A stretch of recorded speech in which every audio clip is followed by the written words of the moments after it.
So by the time he got to the end of the summer, by the time he got out of training camp, he was the best conditioned football player, not only in the Chicago Bears, but in the universe.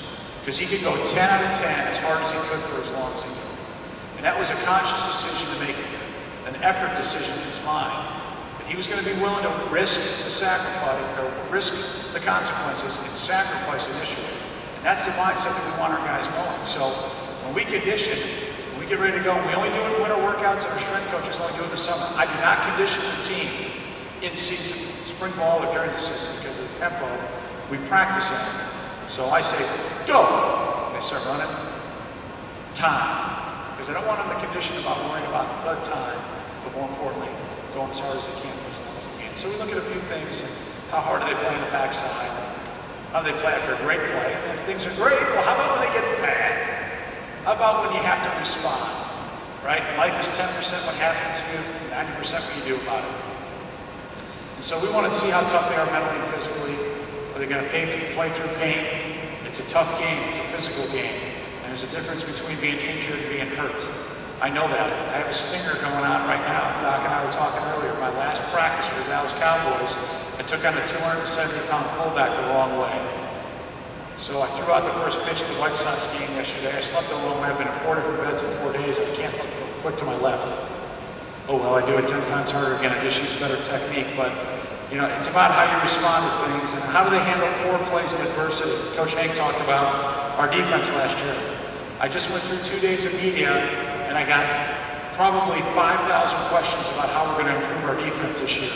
Little did they know I recorded it on my PDA, and I'm just going to keep playing it over and over and over again for our players. How you respond is you do it boldly. You do something about it. You don't feel sorry for yourself.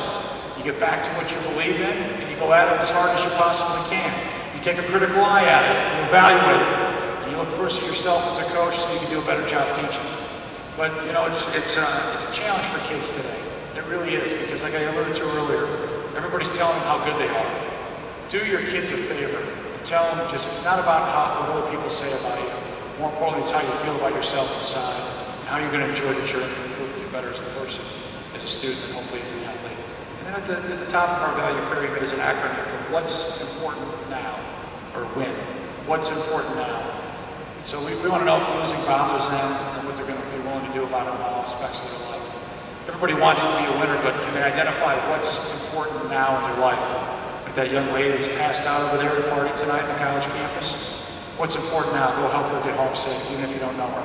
See that temptation over there called drugs? Even if the hottest girl on campus is over there smoking weed, don't do it. Walk away from it. It's not going to get you where you want to go. And just because you're a football player, don't go pound your chest because you're big and strong. Don't go get in a bar fight with some guy because you might not wake up again.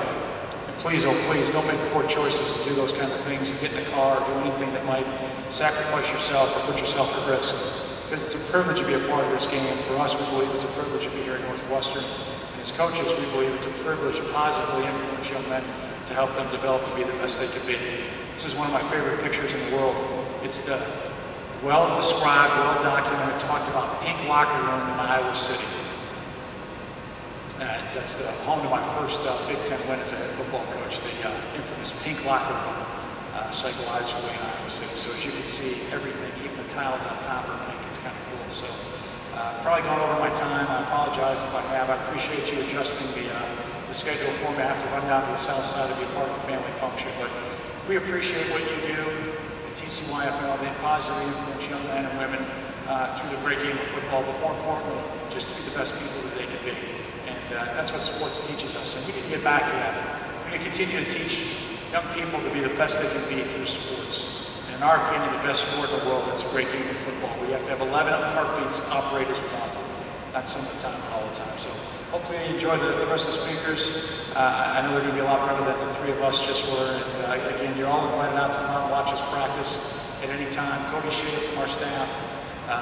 Jeff obviously knows how to get a hold of us, and we'll have a lot of fun. Football is in the air. It's a great time, and have a great season. Thanks so much for listening to Attention Go Cats. Thanks.